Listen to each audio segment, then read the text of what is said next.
Hermanos, vamos a hablar la palabra de Dios, así que vamos a pedirle a Dios que nos guíe. Ya, cierra tus ojos donde estás, por favor. Señor, no tenemos nada que decir encima de tu palabra.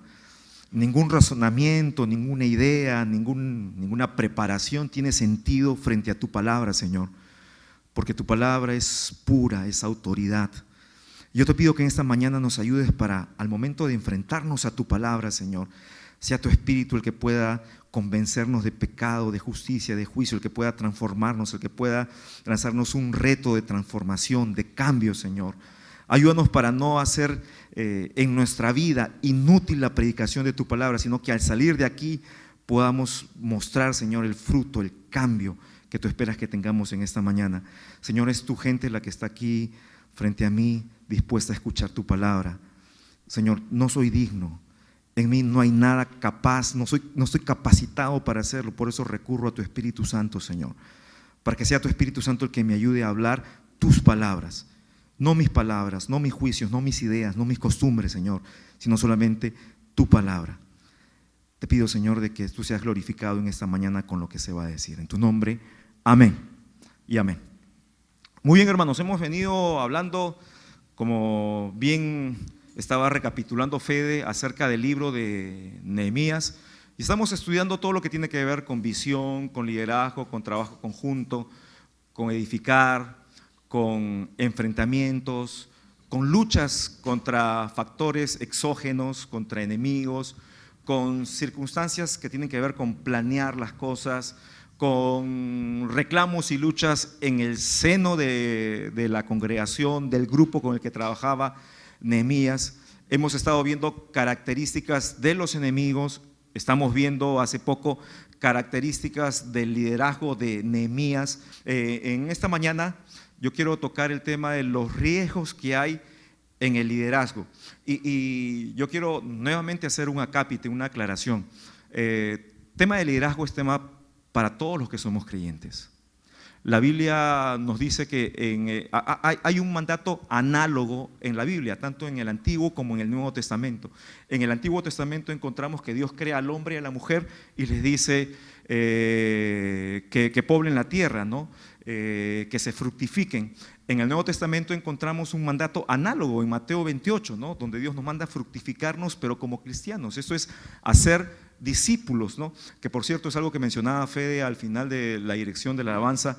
Hermanos, recuerda, estamos aquí no para colonizar, no para transformar la situación del gobierno, estamos aquí para ser discípulos. A veces nos confundimos, ¿no? A veces pensamos que una protesta, un chat de hay que condenar tal político, ¿no? O el que nos gusta o el que no nos gusta, va a ser un cambio, y estamos totalmente equivocados, porque lo que trae transformación es la predicación del evangelio y el hecho de hacer discípulos, ¿no? Entonces hay que tener eso en mente siempre. Estamos llamados a hacer discípulos, es para lo que Dios nos ha puesto en esta tierra, ¿no? Entonces, en la esfera de liderazgo tiene que ver con cumplir nuestra responsabilidad frente a nuestro entorno. Dios nos ha puesto a liderar. Y Dios te ha puesto a liderar a ti en tu trabajo, en tu centro de estudio, en tu familia, en la iglesia, en el entorno en que estés. Dios te ha puesto a ti con liderazgo. Ahora, el liderazgo espiritual del que estamos hablando tiene riesgos. Y los riesgos que vamos a ver en este capítulo tienen que ver con la relación con las personas. Entonces, vamos a ver rapidito, ya Nehemías 6, los primeros versículos del 1 al 4 nos hablan de Sanbalat, Tobías y Gesem el árabe. ¿Qué querían hacer ellos? Mandaron hasta 5 veces una carta de invitación a Nehemías, ya que no pudieron desanimarlo, ya que no pudieron desacreditarlo, ya que no pudieron mover sus argucias hasta internas para que él abandone la construcción, sino que había tenido éxito en la visión que Dios puso en su corazón. Estos hombres trataron de matarlo. Entonces mandaban cartas para sacarlo de allí. Y el primer riesgo que enfrentamos siempre en el liderazgo, hermanos, es lo que piensan las personas. Dice claramente el versículo 2: Sanbalat y Gesem enviaron a decirme: ven y reunámonos en alguna de las aldeas en el campo de Ono. Mas ellos habían, ¿qué dice allí? Uy, estoy hablando solo. ¿Habían qué cosa? Pensado hacerme mal. Hermano, la primera cosa que enfrentamos en el liderazgo espiritual es lo que piensan las personas. Y cuando decimos las personas nos referimos, tristemente vamos a ver así, ¿no? Aquí en el relato de Nehemías hablaba de, como te digo, factores exógenos, de gente extraña, diferente a la gente que estaba con Nehemías. Ahora, también vale la pena una aclaración. ¿Te acuerdas cuál era la nacionalidad de Sanbalat? Y bueno, salvo el árabe, ¿cuál era la nacionalidad de estos otros? ¿Quién recuerda? Eran amonitas. ¿Y vivían en qué territorio? ¿Se acuerdan? ¿En qué territorio vivían? En Samaria. Muy bien, vivían en el territorio de Samaria. Entonces, en cierta forma, ¿se acuerdan? Lo vimos hace unas semanas. Estaban relacionados, de cierta forma tenían cierta familiaridad natural con el pueblo de Nehemías, con los judíos. Pero hermanos, tristemente te digo que en la realidad vamos a encontrar nosotros siempre lucha, un riesgo con lo que los demás van a pensar, incluso los que están cercanos a nosotros. Es increíble, hermanos, cómo la gente llega a pensar mal de nosotros, y si piensa mal es porque siente mal. Ahora, ¿qué es lo que libró a Nehemías de asistir a esta reunión? Por supuesto que Nehemías era consciente de eso, pero Nehemías no usó una mentira para rehusar la invitación. Él dijo algo que era verdad. ¿Qué dijo Nehemías? Tengo harta chamba, estoy recontraocupado. ¿Sabes qué es lo que salvó a Nehemías, hermanos? Y esto es una cosa que nosotros tenemos que entender en la práctica. A Nehemías lo salvó el trabajo y la oración, porque estaba orando. Hermanos, tenemos que estar ocupados. Yo tengo 47 años de existencia, ¿ya? Y puedo dar fe de lo siguiente, algo que decían mis abuelitas, materna y paterna: la ociosidad es madre de todos los vicios. ¿Tú sabes quién piensa mal de las personas? El que no tiene mucho que hacer. El ocioso va a criticar. El ocioso tiene espacio para pensar mal. ¿Serás tú de los que piensan mal? Ahora, hermanos, hay una cosa que a mí me encanta del apóstol Pablo, y te pido que me acompañes a 1 Corintios 4, por favor.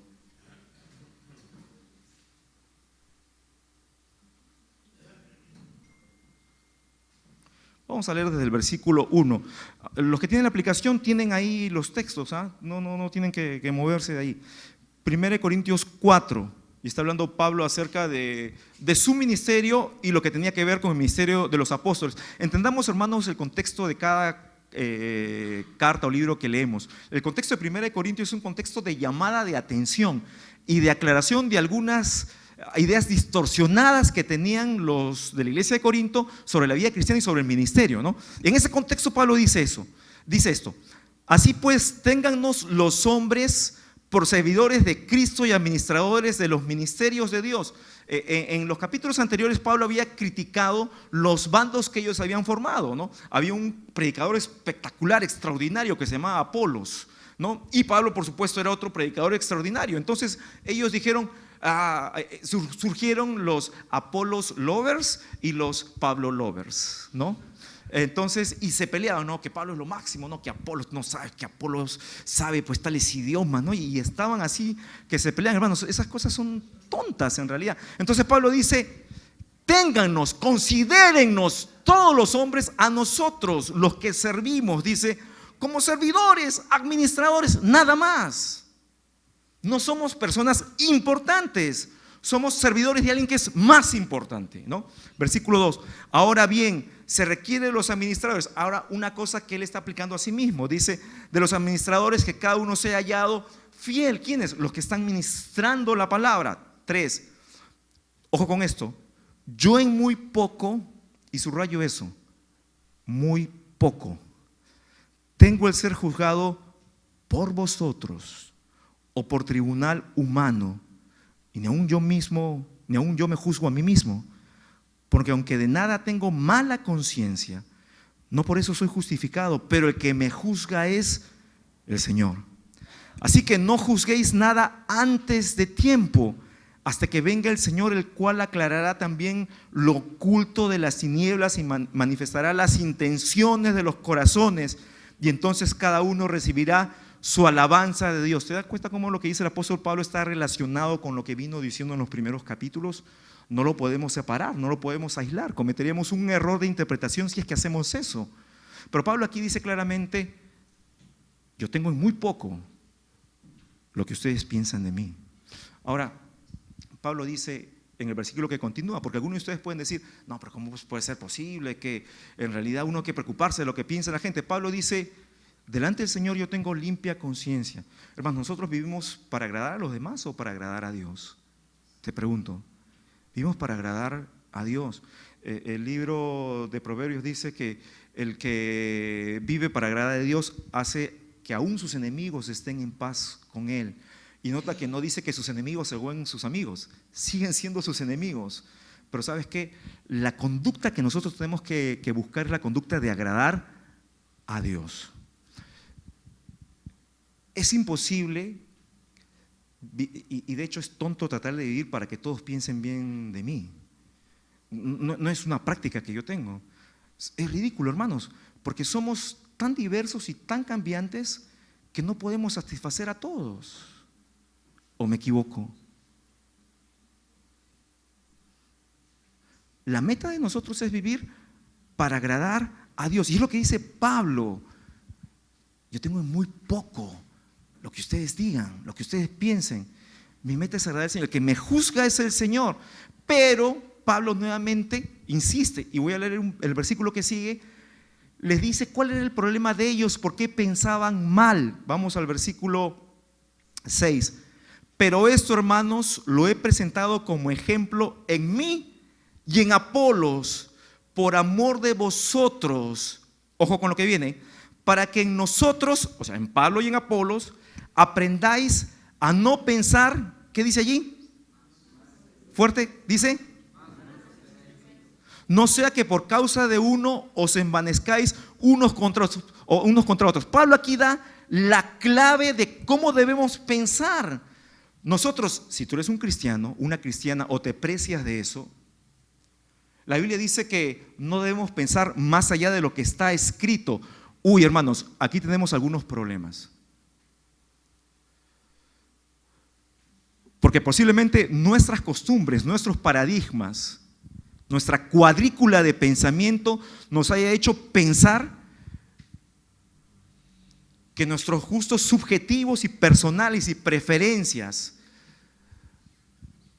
tienen el mismo valor que la palabra de Dios. Aquí dice Pablo: tienen que aprender a pensar y basarse en lo que está escrito. Si no está escrito, podrá ser tu criterio, lo que sea, pero no es una regla. Hay que aprender a no pensar más allá de lo que está escrito. Ahora, ¿por qué pensamos mal? ¿Por qué pensamos mal? Acompáñame a Santiago 4, por favor. Como te digo, los que tienen el bosquejo en la aplicación, tienen allí los versículos, no tienen por qué moverse, ¿no? ¿Por qué pensamos mal? Primero, porque tenemos un corazón lejos de Dios. Dice Santiago desde el versículo 1, dice: ¿de dónde vienen las guerras y los pleitos entre vosotros? ¿No es de vuestras pasiones las cuales combaten en vuestros miembros? Codiciáis y no tenéis, matáis y ardéis de envidia y no podéis alcanzar, combatís y lucháis, pero no tenéis lo que deseáis, porque no pedís. Y aquí en los primeros dos versículos Santiago, el hermano de Jesús, está haciendo una introducción citando cosas que tienen que ver con las relaciones interpersonales, porque yo no puedo tener envidia si es que no hay otro a mi costado, ¿verdad? No puedo tener celos si no es que hay otro a mi costado. Yo no puedo tener guerra ni pleito si es que no hay otro a mi costado. O sea, tiene que haber una persona como mínimo a mi lado para que puedan existir estas cosas, lamentablemente.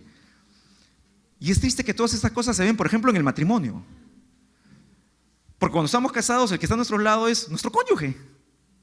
Y nosotros tenemos que analizar, hermanos, si de repente estas cosas están presentes en nuestra relación matrimonial también. Míralo: guerras, pleitos,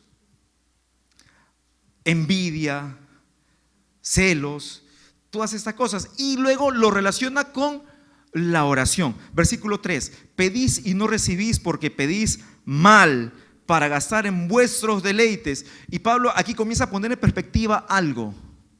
Tienen todas estas cosas porque están en su corazón. ¿Por qué? Porque su mirada no está en mí, sino en lo que a ustedes les interesa, vuestros deleites, vuestros intereses.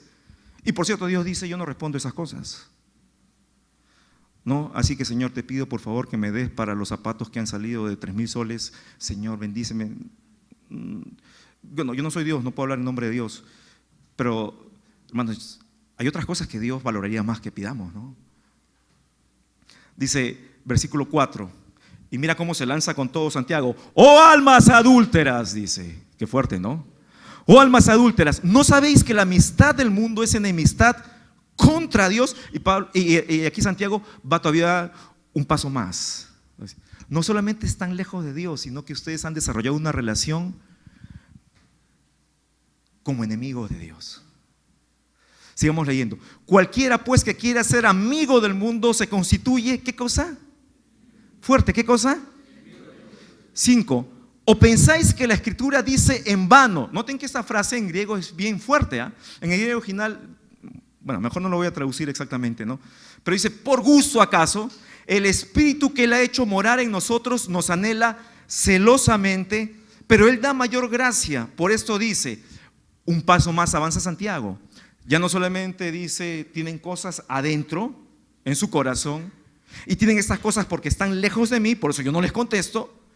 Luego dice, ustedes son enemigos míos, pero va una cosa más. Mira, dice, Dios resiste, ¿a quién? Dice, a los soberbios y da gracia a los humildes. Hermanos, y un lumpen en las personas hoy en día es la soberbia camuflada de humildad. Pero yo te voy a decir una cosa y a veces nosotros pensamos mal. La persona más soberbia no lo demuestra. Urde por dentro, va preparando por dentro, va hablando, va sembrando. Eso es lo que encontramos en la Biblia.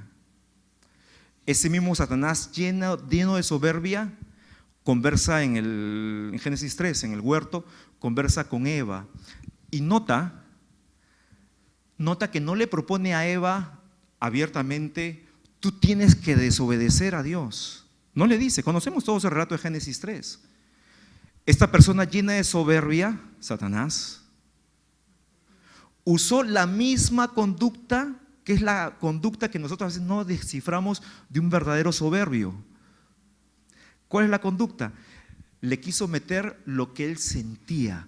No le dijo, desobedece a Dios, porque posiblemente la mujer, con toda la conversación que tuvo, que no debió tener nunca, pudo haberle dicho a Satanás, no voy a desobedecer a Dios porque hay una amenaza contra eso. Hay un peligro, no lo voy a hacer. Pero Satanás le dice, ¿sabes qué?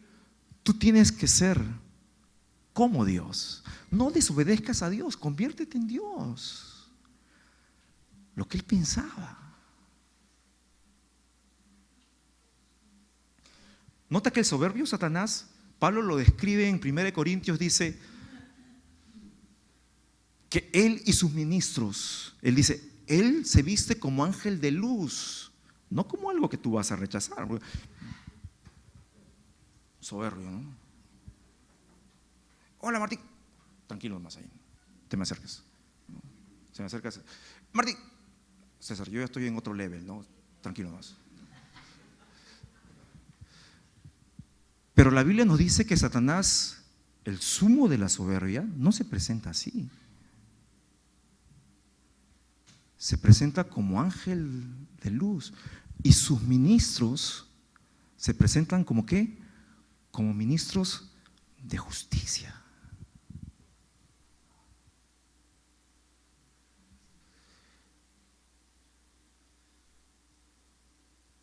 ¿Sabes? Por análisis de teología bíblica, ¿cómo podríamos definir a un soberbio? Y Santiago mismo lo dice aquí. es una persona que está lejos y que todo el tiempo quiere ser su propio Dios. Y para eso no necesitas caminar pavoneándote. En realidad ese es otro problema llamado jactancia. Y a veces nosotros confundimos. ¿Ustedes creen que Satanás busca seguidores de Satanás? Y aquí a veces nosotros andamos, y la iglesia cristiana anda con dualismos, ¿no? Que, hermanos, disculpen, dicotomías que en realidad son medias tontas. Que todas son engaño del mismo Satanás. No, eso es de Satanás. ¿Y tú crees que Satanás anda buscando seguidores de Satanás? ¿Quién cree? ¿Quién puede ser tan tonto de pensar eso? Desde el huerto, Satanás busca seguidores de sí mismos. Por eso que cada vez que tú sigues tus pensamientos, tus criterios, tus costumbres, así parezcan nobles, lo que está haciendo tú es un soberbio. Y la Biblia dice, Dios resiste a los soberbios. Y hay que tener cuidado por el fenómeno que te dije de la soberbia disfrazada de humildad, porque esa es la verdadera soberbia al final y al cabo. Hay que tener mucho cuidado, hermanos, hay que tener mucho cuidado con eso. Bueno, aparte, ¿por qué pensamos mal también? Vamos por favor a 2 de Tesalonicenses 3. Y pensamos mal porque tenemos una vida estéril. 2 de Tesalonicenses. Insisto, los que tienen la aplicación, ahí están los textos, no tienen que moverse. Vamos a leer del 6 al 12. Pero os ordenamos, hermanos, en el nombre de nuestro Señor Jesucristo, que os apartéis de todo hermano que ande desordenadamente y no según la enseñanza que recibisteis de nosotros, porque vosotros mismos sabéis de qué manera debéis imitarnos, pues nosotros no anduvimos desordenadamente entre vosotros, hablando Pablo de él y de su equipo misionero de fundación de iglesias, ni comimos de balde, o sea gratis, ¿no?, el pan de nadie, sino que trabajamos con afán y fatiga día y noche para no ser gravosos a ninguno de vosotros, no porque no tuviésemos derecho, sino por daros nosotros mismos un ejemplo para que nos imitaseis, porque también cuando estábamos con vosotros ordenábamos esto: si alguno no quiere trabajar, tampoco coma, porque oímos que algunos de entre vosotros andan desordenadamente, no trabajando en nada, nota, que dice, sino entremetiéndose en lo ajeno. Y nuevamente el factor aquí de una vida estéril, ergo una vida ociosa sin fruto. Y algunos de ustedes dirán, pero no consigo trabajo. Bueno, buscar trabajo es un trabajo, ¿no?, en este país, ¿no? Podría convertirse en una profesión también. Pero lo cierto es que viendo tanto inmigrante que consigue trabajo, yo siempre me pregunto, ¿es que es tan difícil conseguir trabajo realmente aquí? Ahora, de repente la expectativa salarial que tenemos es mucho más grande de lo que el mercado dicta. Entonces es otro problema, ¿no? No he venido a hablarte de economía ni de empleo, pero sería bueno recordar lo que nos dice la Biblia. Dios nos manda a trabajar. Y hay cosas que nosotros a veces pasamos por alto, como que, por ejemplo, el matrimonio cuesta trabajo. ¿Amén? ¿Cuántos dicen amén conmigo? La crianza de hijos cuesta trabajo. Y hermanos, a veces, y te lo digo con toda honestidad, ¿no?, tú ves cierta relación matrimonial y tú te das cuenta que no hay ningún trabajo ahí. O tú ves a los hijos de cierta familia y tú dices, aquí no hay ningún trabajo. Entonces yo digo, ¿cómo uno se puede lanzar a criticar y hablar y todas estas cosas, ¿no?, si hay tanto que podría trabajar y no está trabajando? Bueno, letra B. También Nehemías se enfrentó, y vamos a ver los versículos del 6 al 9, del 5 al 9, por favor, rapidito. Dice: entonces Sanbalat envió a mí su criado para decir lo mismo por quinta vez con una carta abierta en su mano, en la cual estaba escrito: se ha oído entre las naciones, y Gazmú lo dice, que tú y los judíos pensáis rebelaros y que por eso edificas tú el muro con la mira, según estas palabras, de ser su rey, etcétera, ¿no? Nos enfrentamos también, hermanos, a lo que dicen las personas. Está relacionado a lo que piensan las personas. Las personas tarde o temprano lo que piensan lo dicen, ¿no? Pero estos inventaron una cosa, se dice. La pregunta es ¿quién decía? Ellos, pues. ¿Quién más decía? Ellos eran los únicos que decían eso. Que decían que Nehemías estaba edificando para nombrarse rey. Ahora, yo quiero hacer una mención importante, hermanos, por mucha confusión que hay hoy en día. No encontramos dentro de la visión de Dios para Nehemías o para la gente que regresó después del cautiverio a reconstruir, ya sea el templo o en el caso de Nehemías, los muros, no encontramos ningún indicativo de que Dios los mandó a levantarse para lograr su independencia del imperio persa. No encontramos. Cuando el apóstol Pablo escribe sus cartas, por ejemplo, él escribe y le escribe a los esclavos, les dice que obedezcan a sus amos. ¿Por qué no les mandó a que se levanten contra la esclavitud en esa época? Y yo hago esta mención, hermanos, porque hay una tendencia, una teología, la teología de la liberación, que surge en los años 50 más o menos en el Concilio Vaticano, donde y es una cosa que nació, no nació exactamente en la Iglesia Católica, ¿no? Es un pensamiento que viene de una teología alemana de finales de 1800, pero la idea de la responsabilidad social del cristiano para transformar asuntos de desigualdad. Hermanos, no encuentro eso en la Biblia. Y hay que tener cuidado, ¿no? Hay que tener cuidado. Cuando Jesús estuvo aquí en la tierra, gente que quería tentarle, ¿no? Se acercan y le dicen, ¿debemos dar tributo o no debemos dar tributo? Ahora, el hecho de dar tributo significaba reconocer al imperio romano que subyugaba al pueblo judío. O sea, se equivalía a reconocer al César, ¿no? Y Jesús el Mesías pudo haber dicho, no den tributo porque de ahora en adelante vamos a levantarnos y rebelar. Y no lo dijo. Al contrario, él dijo, dale a Dios lo que es de Dios y separó, ojo, y al César lo que es de César. Hermanos, el apóstol Pablo escribe, consciente de la esclavitud que había en su época, aún con algunos cristianos esclavos. El apóstol Pablo escribe que debemos someternos a la autoridad. Qué interesante, ¿no? Yo hago esta aclaración, hermanos, porque hay una confusión mezclada con nuestros propios deseos justicieros, ¿no? Una mezcla con la teología de liberación y con preferencias políticas personales. Hay que tener cuidado que algunos políticos son muy astutos y nos dicen lo que queremos escuchar, y muchos que no conocen bien la palabra o se olvidan de la palabra, se van tras de ellos por cierta cosa que les dicen que al final es mentira. Hermanos, yo no me puedo definir pro vida, yo me defino como bíblico. Y mi Dios, que está en contra del aborto, está en contra de la corrupción también. Porque alguien me dice, yo soy pro vida, voy a perdonarle su corrupción. Hay que tener mucho cuidado, hermanos. Mucho cuidado de obnubilarnos y no entender bien el mensaje de la Escritura aún en estas cosas. No estamos llamados a hacer una transformación en la sociedad por la fuerza. Estamos llamados a hacer una transformación en las personas por el discipulado, porque solo Cristo cambia a las personas. Amén. Si Cristo no cambia la vida, no la cambia nadie. Recuerda eso, ¿no? Recuerda eso. Y yo quiero poner aquí,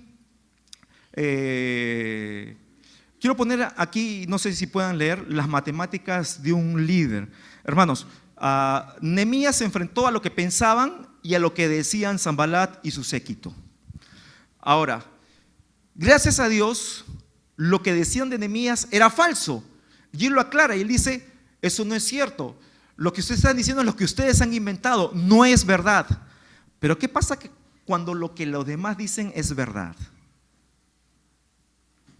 Y es penoso cuando lo que los demás dicen es verdad. Pero esto es un desafío para todos nosotros. De repente está muy chiquito, de repente no lo ves, pero si lo puedes ver, te pido que me ayudes a leerlo, porque este es el filtro del verdadero líder. Mira, dice, las matemáticas de un líder. El líder es el que más trabaja y es el que menos pide, ¿no? Siguiente, es el que más aguanta y es el que menos se queja. Es el que más da y es el que menos recibe. Es el que más se preocupa y el que menos tiempo tiene para sí. Es el que más cuida y es el que menos espera cuidado. Es el que más perdona y es el menos perdonado. Es el que más comprende, es el menos comprendido. Y todavía no lances, Pablo, la última. ¿Sabes? Yo veo Nehemías, Moisés, Abraham, Josué, David, el Señor Jesús, el apóstol Pablo. Todos eran así. Todos eran así. El líder no es perfecto, pero el líder es así. El líder es así. Y algo que es un común denominador en estas personas que he mencionado de la Biblia, para que entendamos, hermanos, y te digo nuevamente, todos nosotros estamos llamados al liderazgo espiritual. Y esto es una gran verdad. El líder es el más solitario. Y te lo digo por experiencia.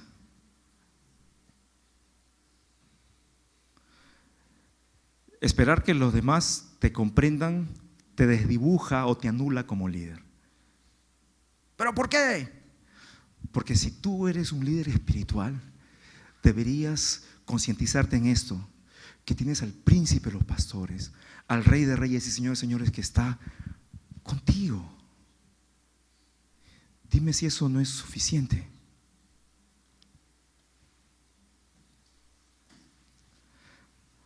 Y finalmente, Nehemías lidió con lo que esperan las personas. Ya, vamos a leerlo rapidito los versículos, volvemos a Nehemías del 10 al 14. Y vamos a ver un personaje aquí que surge, un personaje peculiar, llamado Semaías. Hay toda una historia alrededor de esto, pero no tengo tiempo de explicarla. Dice, vino luego a casa de Semaías, hijo de Laía, hijo de Mehetabel, porque él estaba encerrado, el cual me dijo, reunámonos en la casa de Dios. Nota. Ya este hombre venía con un argumento, entre comillas, espiritual. Metámonos, reunámonos en la casa de Dios, dentro del templo. Cerremos las puertas del templo porque vienen para matarte. Sí, esta noche vendrán a matarte. ¿Qué es lo que quería lograr Semaías con esto? Quería arruinar el liderazgo y la integridad de Nehemías.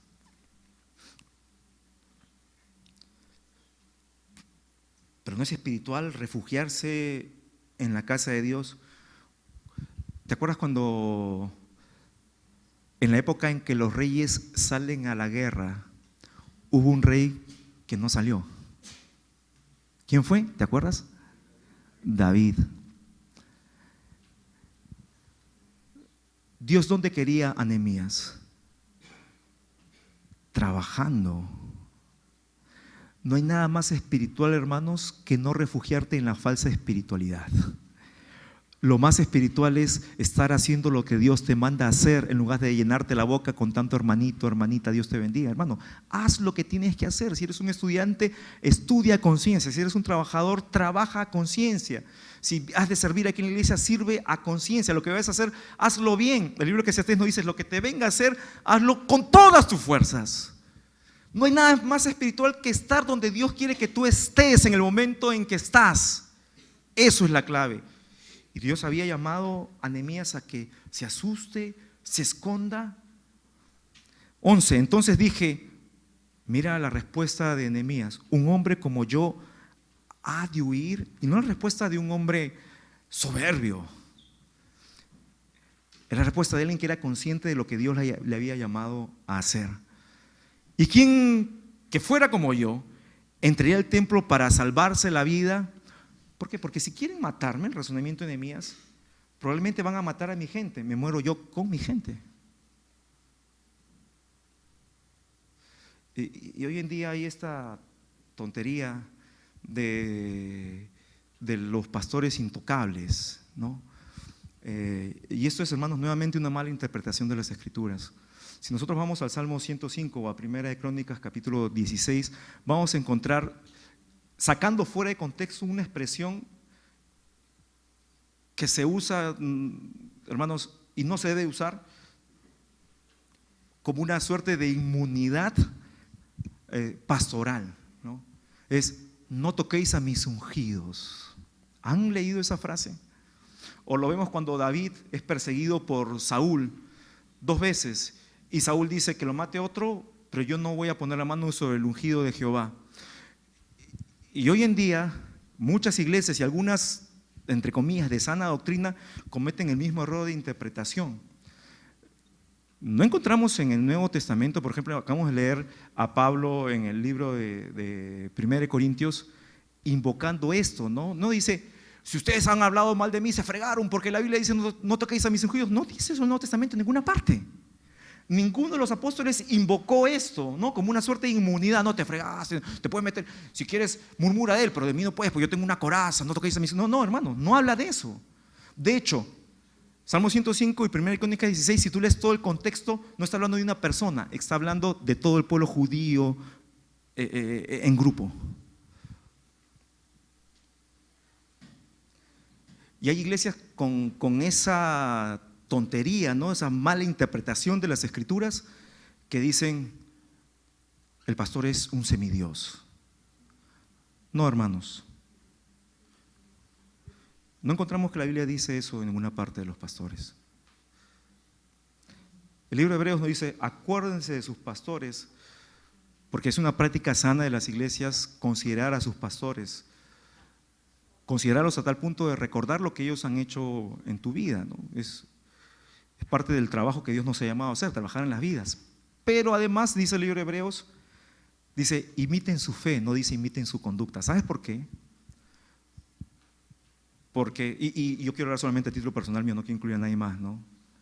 Yo soy un ser humano con una cantidad de errores terribles. Algunos de ustedes ya los deben haber notado y de repente hasta comentado, ¿no? Y no te preocupes que si lo has comentado, yo no te voy a salir con la tontería: no toquéis a mis ungidos, porque eso no es bíblico, no es correcto. Pero a veces nos equivocamos. No, el pastor no está en otra dimensión. No es lo que enseña la Escritura. Y el reto de Nehemías era mostrar con su integridad su verdadero liderazgo y no caer en la trampa de Semaías. Permíteme terminar de leer el pasaje. Dice 13, y aquí viene la expectativa de Semaías, ¿no? Dice: porque fue sobornado para hacerme temer así y que pecase y le sirviera de mal nombre. Es decir, como un ejemplo: ya ven, su líder es un cobarde. A la primera se escondió, ¿dónde? En el templo. Entonces, con que fuera yo infamado. 14, acuérdate, Dios mío, de Tobías, de Sanbalat, conforme a estas cosas que hicieron. También acuérdate de Noadías, profetiza, y de los otros profetas que procuraban infundirme miedo. Hermanos, las expectativas de la gente son diversas y no estamos aquí para satisfacer las expectativas de la gente, sino las expectativas de Dios solamente. Quiero terminar leyendo Efesios 4, por favor. Vamos a leer la expectativa de Dios para la iglesia.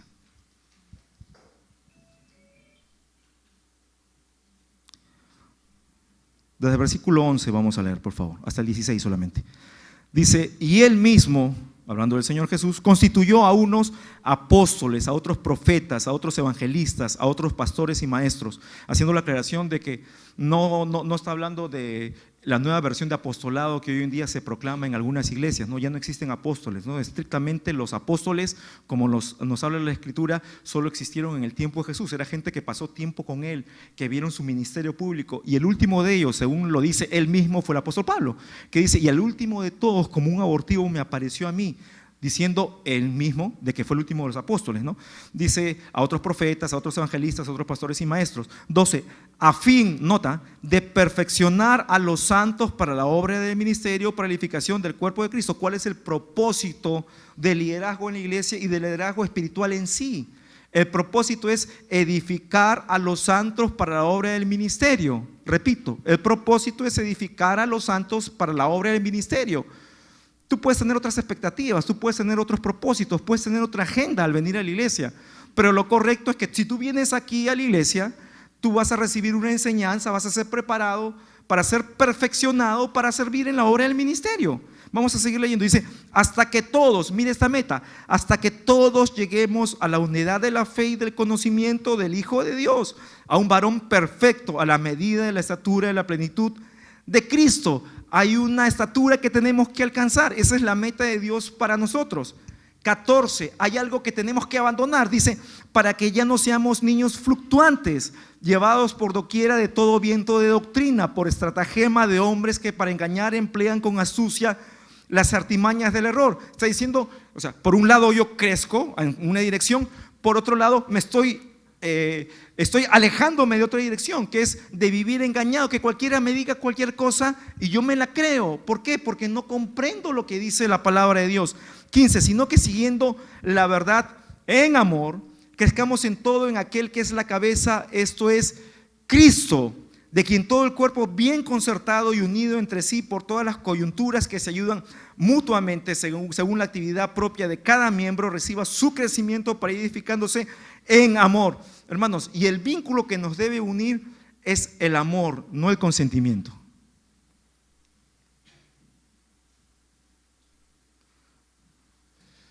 ¿Cuántos de ustedes creen que Jesús amaba a Pedro?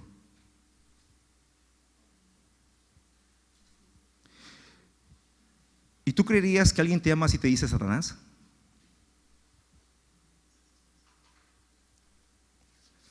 José, ¿tú pensarías que yo te amo si te digo, oye Satanás? ¿Tú qué pensarías? Raro, ¿no?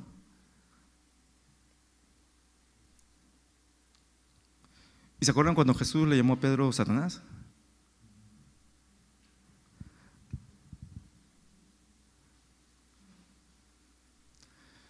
Con eso quiero terminar, hermanos. A veces confundimos el amor bíblico con una suerte generacional que los gringos tienen una palabra para esto, ¿no? Le llaman la generación snowflake, ¿no? ¿Qué es un snowflake? ¿Saben lo que es el snowflake? ¿No? No es exactamente como de nieve, es como el rocío que cae, se simboliza por esas estrellitas que en Navidad ponemos acá. No tenemos nieve, pero ponemos todo lo que tiene que ver con nieve aquí, de decoración Navidad, eso es un snowflake, ¿no? ¿Por qué le llaman los gringos la generación snowflake a esto? Porque a la menor presión se deshace. Hermanos, tenemos que vivir unidos en el amor de Dios que nos hace campeones, ¿no? Y esos son los retos del liderazgo. Cierra tus ojos, por favor.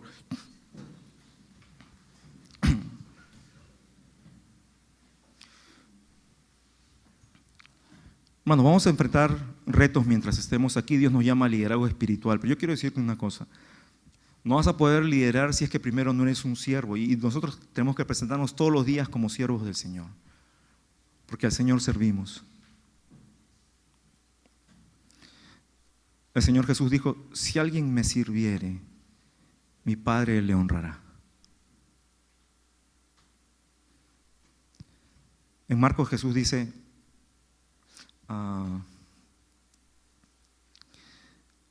yo estoy entre ustedes para servir y no para ser servido.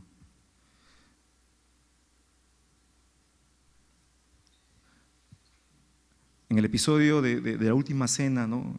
En ese segmento de esa noche que se hizo bien larga, en la Biblia Juan relata varios capítulos de esa noche. El segmento del lavamiento de los pies, ¿no? Jesús demostró que estaba como el que sirve. Yo quiero lanzarte un desafío, hermano, hermana, a ser de los que sirven para poder liderar. Y el Señor te ha llamado a liderar tu casa. Si eres un esposo, el Señor te ha llamado a liderar tu casa, sé un siervo en tu casa. Si eres un hombre, recuerda que eres un siervo, pero eres cabeza también. Y ahí está la mezcla, ¿no?, que nos relata el apóstol Pablo en Efesios. Como Cristo es cabeza y se sacrifica. No sacrifica su autoridad, sacrifica su vida. Te llamo a eso. Los que son padres criando hijos, a mí me da una pena cómo se ha abandonado la autoridad en la familia hoy en día. Hijos desde pequeños hasta adolescentes, digo, en el rango en que están en casa hacen lo que les da la gana. ¿Por qué? Porque los padres han abandonado el concepto de crianza que tiene la Biblia. Te animo a que te conviertas en un líder de crianza para tus hijos.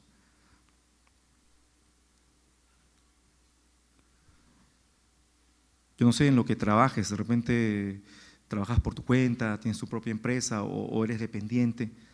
Dios te ha llamado ahí a que seas un líder, una lideresa de transformación, llevando el evangelio. Pero ¿cómo vas a ser líder, lideresa, si de repente eres un antipático o una antipática donde trabajas?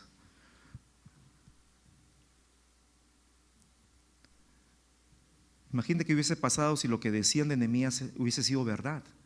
Nehemías es un antipático y todos los demás, la gente que trabajaba con él, sí, pues es un antipático.